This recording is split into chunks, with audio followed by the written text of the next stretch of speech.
Сегодня я хотел бы заключительную часть сказать о посте. И это, я считаю, 3 вещи неразрывные. Мотивация, что нужно делать, чтобы пост был эффективным. И 4, что мы получаем через пост. 3 часть сегодня. И мы будем говорить о 10 пунктах того, за что Бог хотел бы, чтобы мы постились, и того, в чем Он хочет, чтобы мы были укоренены, когда мы постимся.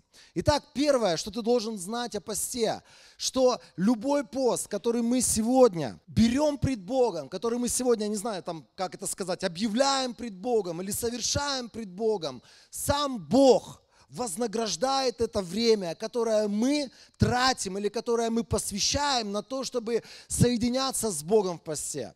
Писание говорит, Матфея 6 глава 18 стих, там, если с 17 начать, он говорит о том, чтобы мы не были как лицемеры, которые постятся перед людьми и делают все, чтобы люди их замечали. Но он говорит, когда ты постишься, пусть твой небесный Отец, который невидимо находится с тобой, знает об этом, и тогда он, скажите вместе со мной, какое там слово дальше стоит?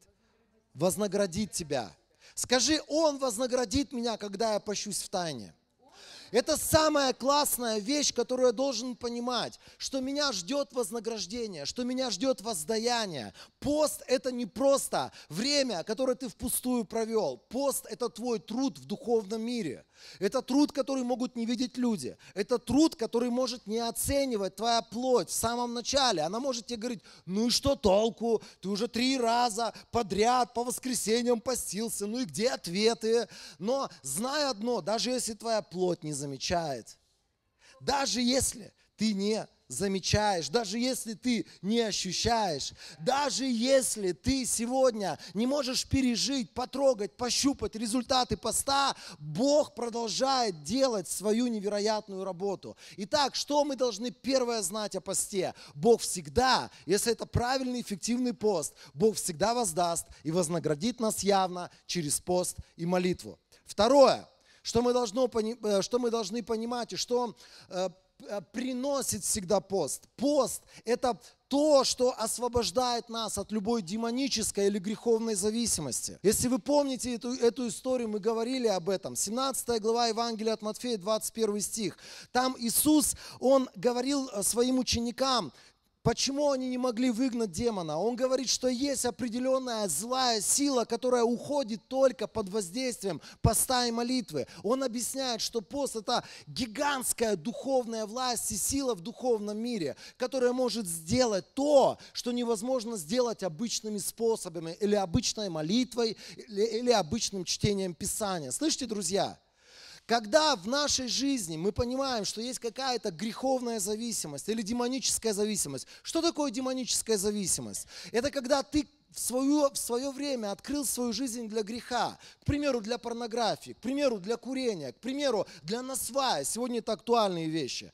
Ты открыл себя когда-то чисто по приколу, чисто поиграться с этим. А сегодня пришел к моменту, когда ты понимаешь, что ты имеешь зависимость от этого. Ты просыпаешься и не можешь ни одного дня прожить без этой зависимости. И ты молился, и ты, может быть, просил, чтобы другие за тебя молились. Самое хорошее время взять пост. Пост греховная или, знаете, демоническая зависимость, пост, которым мы можем изгнать это в том числе наша привычка обижаться на людей.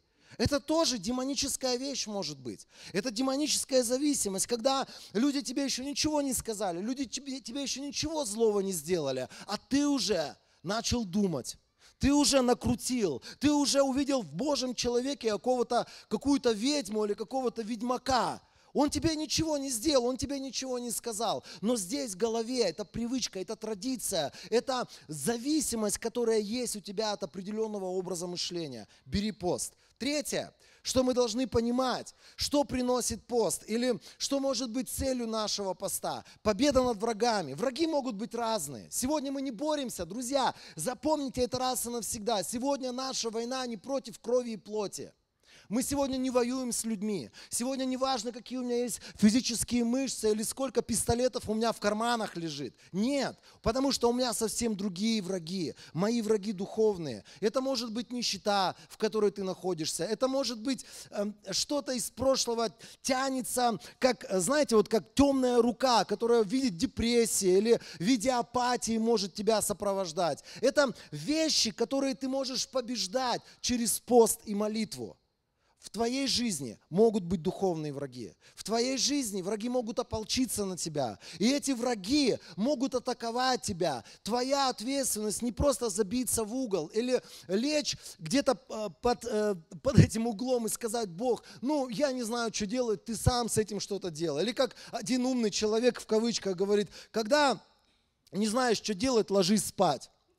Это не тот путь, который Бог нам предлагает. Когда не знаешь, что делать, когда не знаешь, как победить врагов, когда на тебя навалилось, когда у тебя ситуация, когда ты хочешь похвастаться, что твоя ситуация уникальная и что ты в такой дыре находишься. Вот это значит, что Бог хочет, чтобы ты брал пост, потому что через пост ты освободишься от своих врагов. Помните, когда в самой просто тяжелейшее состояние человек Божий находился, Иона 2 глава, 11 стих. И он воззвал к Богу, написано. Он из чрева кита, где он 3 дня, дыша этими китовыми желудочными испарениями, когда все, жизнь, она промелькнула за это время вся, от начала и до конца, от рождения до момента того, как его выкинули в воду. Я думаю, этот человек, он пережил много чего, переосмыслил много чего и начал вопить к Богу. И Библия говорит, Бог повелел рыбе. 3 дня он ничего не ел. Постился парень, да.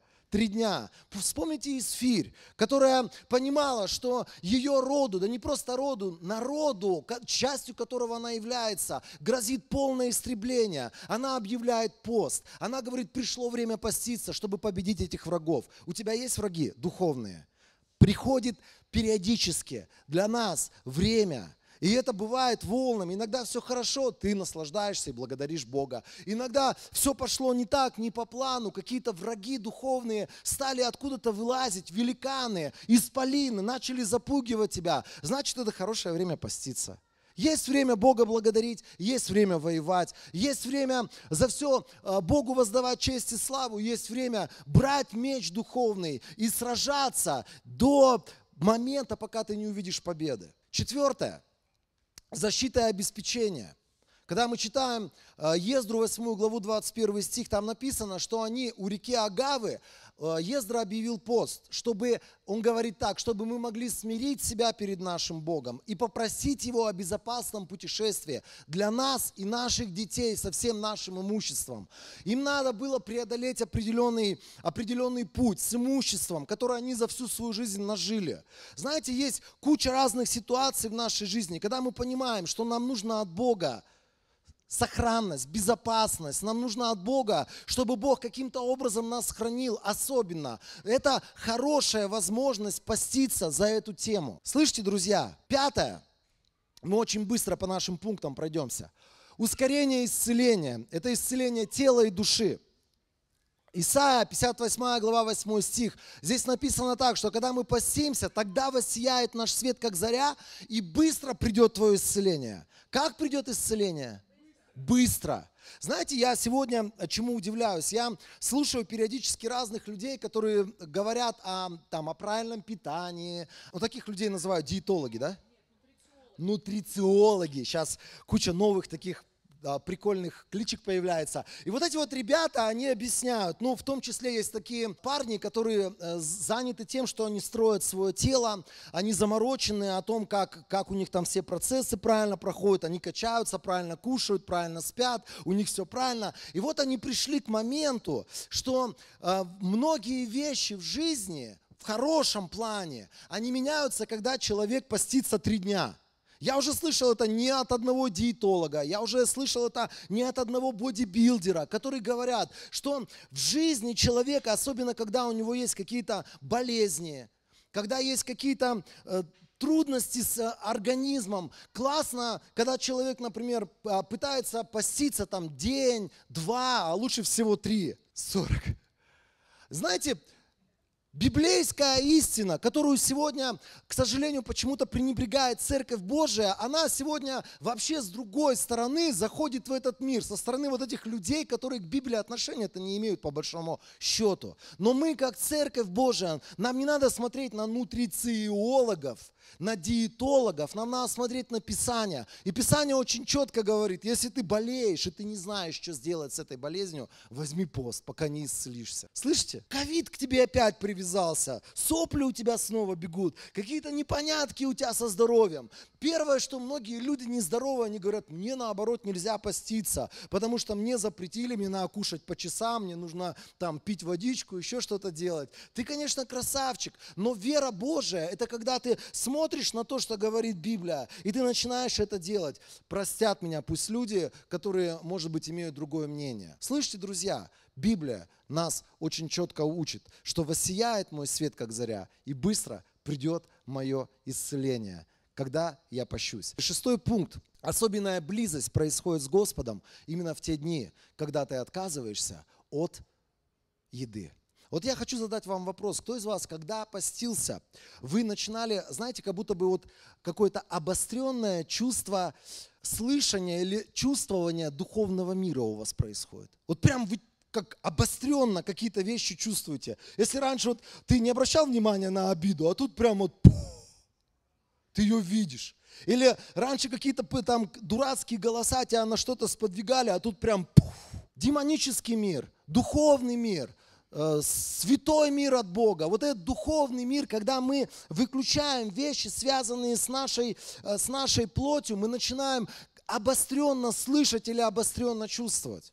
Поэтому люди иногда в посте даже самые тоже дурацкие вещи творят, потому что определенные силы из духовного мира их толкают. Я помню, у меня были ситуации, когда я начинал поститься, и я, например, в те дни так гневался или так раздражался, я думал, Господи, это вообще что? Я таким никогда не был, когда ты спокойно живешь, ты кушаешь, у тебя спокойная, размеренная жизнь. Знаете, когда мы постимся, что происходит? Мы настраиваем нашу духовную антенну на определенные голоса. И вот здесь нужно учиться, в том числе, выключать демонические голоса, выключать помехи, выключать то, что мешает нам слышать Господа или соединяться с нашим Господом, и делать все для того, чтобы запрыгнуть на одну волну с Господом.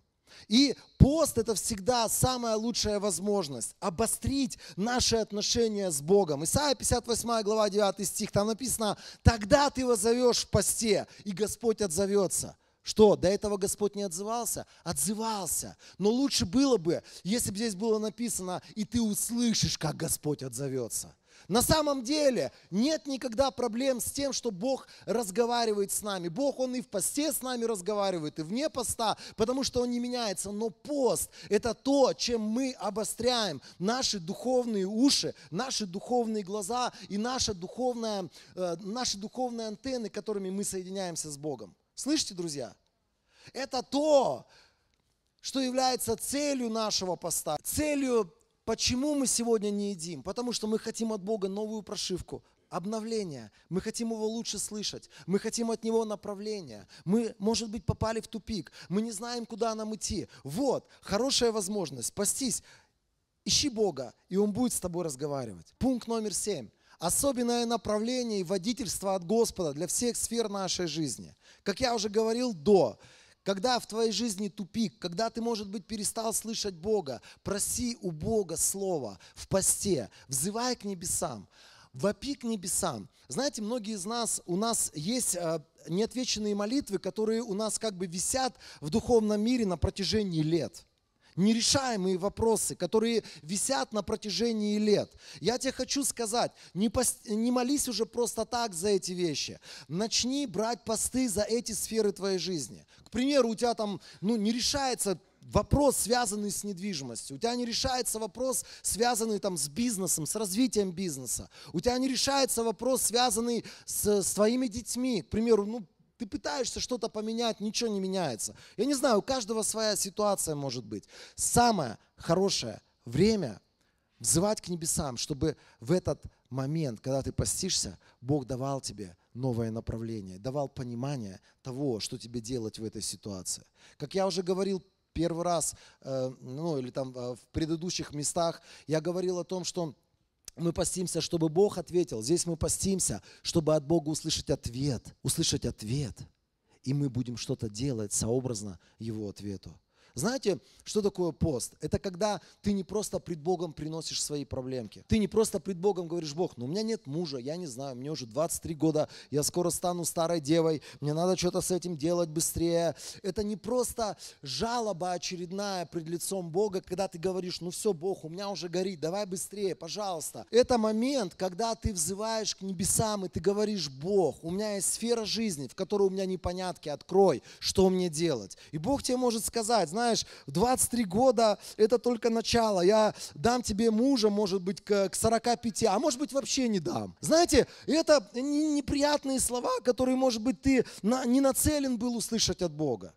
Есть куча неприятных вещей, на которые мы не были нацелены. Я встречался с людьми, которые приходили и говорили: вот я хочу там эмигрировать в такую-то страну. Что мне делать? Я говорю: возьми пост и взывай к небесам. И ты знаешь сразу, что этот человек, он не нацелен на то, чтобы что-то услышать от Бога. У него есть ответ. Он хочет так, как он хочет. Так вот, пост – это когда я смиряю себя и говорю: Бог, что ты хочешь? Дай мне ответ. Дай мне ответ. Друзья, это так важно, чтобы все наши посты, которые мы сегодня берем, они имели всегда этот элемент смирения перед Богом. Не то, что мне придумалось, не то, что мне по приколу. Я много раз говорил, если бы была моя воля, я бы сейчас жил на берегу моря, смотрел бы на, как швартуются корабли к пристани. Если была бы моя воля, я бы занимался тем, третьим, десятым. Но я сегодня здесь, занимаюсь тем, чем я занимаюсь, развиваю то, что я развиваю. Не потому, что я такой крутой, не потому, что я придумал себе это. Потому что я понимаю, что за годы своих постов, молитв мы взывали к небесам, и мы пришли к тому, к чему мы пришли.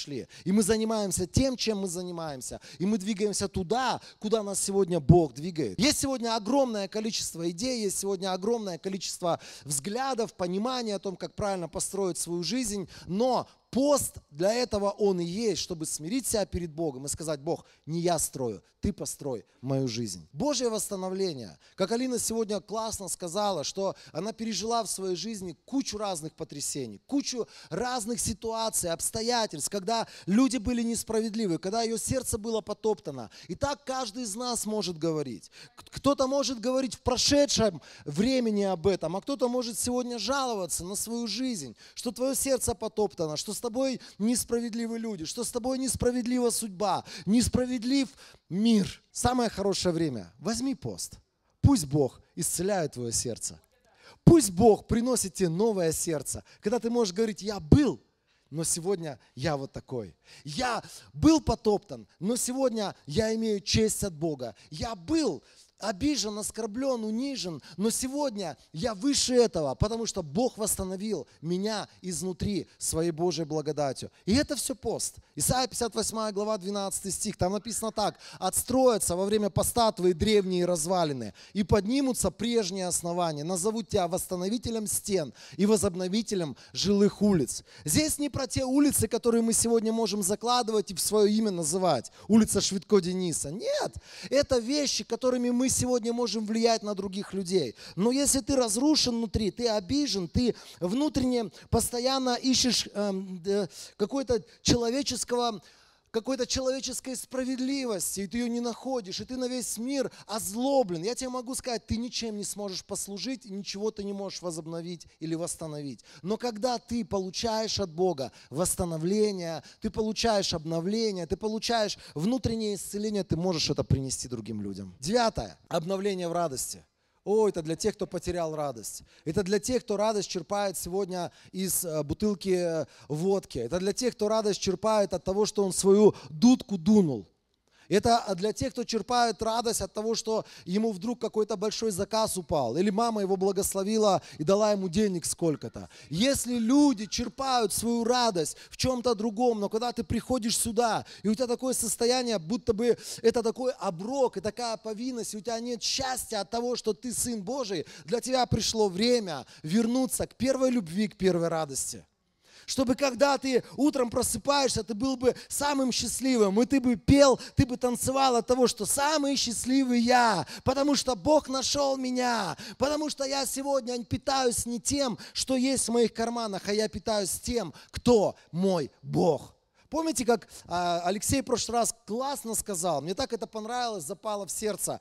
Люди 20-летние, 30-летние, 40-летние, 50-летние, все живут в одном и том же обольщении. Они как бы счастливы наполовину. Они могут радоваться, но только наполовину, потому что все еще чего-то не хватает, все еще чего-то нет, еще стены пока что недостроены. Вот когда у нас будут стены хорошие, мы будем радоваться. Вот когда нам потолок сделают, мы будем радоваться. Вот когда у нас там третья камера появится, вот с таким краном, мы будем радоваться. Когда у нас, да, вот это вот изменится все, мы наконец-то будем радоваться.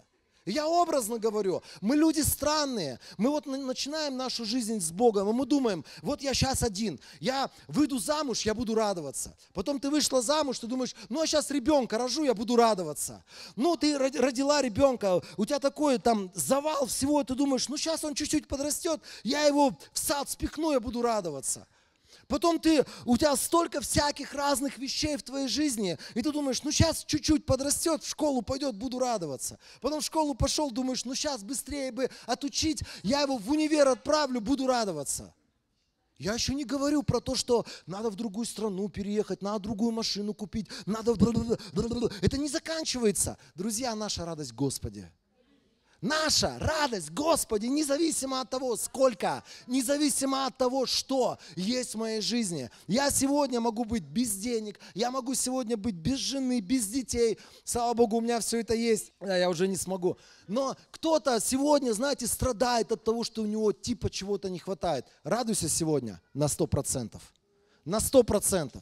Просто скажи, Бог, я буду поститься, пока я не буду счастливым на 100%. Я буду поститься. А знаете, кто такой счастливый на 100%? Это человек, у которого нет каких-то впереди вот моментов, вот когда-нибудь я эмигрирую из этой страны, я стану счастливым. Я сегодня счастлив.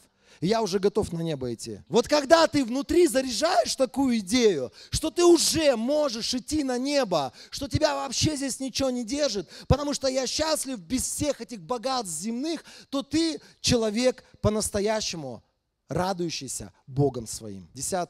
Умножение благодати Божией и получение Божьих обетований для каждого из нас. Друзья, кто хочет, чтобы в нашей жизни умножилась Божья благодать? Когда мы говорим о посте, это труд.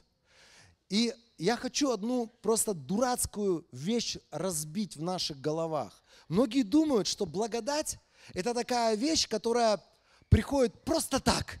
Вот есть такая философия христианская. Они говорят, благодать – это просто так. Я тебе хочу сказать, благодать – это когда кто-то за тебя заплатил. Слышите? Благодать. Вот, например, я спасен по благодати. Что это значит? Ну, это не просто халява из ниоткуда взявшаяся. Иисус заплатил своей жизнью, чтобы надо мной эта благодать была высвобождена. Потом многие говорят, в 90-х годах была благодать, и церкви росли. Я вам могу сказать, за это кто-то заплатил. Знаете кто? Баптисты, пятидесятники, все те ребята, которые в тяжелые времена советские, они в полуподпольных каких-то там местах, они на коленях стояли и взывали за свою страну. А это люди, которые десятилетиями молились и ходатайствовали и взывали к небесам. Сегодня ты плод какого-то труда, и над тобой открылось окно благодати, потому что твоя мать за тебя несколько лет постилась и молилась. Так вот, пост – это то, что мы делаем сегодня, чтобы какая-то новая благодать пришла в жизни других людей. Мы как будто бы платим сегодня цену для того, чтобы завтра увидеть невероятные вещи. Слышите, друзья? Исайя, 58 глава, 14 стих, там написано, тогда ты найдешь свою радость, про то, что мы говорили. И дальше написано, я пронесу тебя по высотам земли и дам тебе вкусить от наследия твоего предка Иакова. Так сказали уста Господни. Благодать и наследие, которое нам принадлежит, как Божьему народу, это то, что приходит через пост.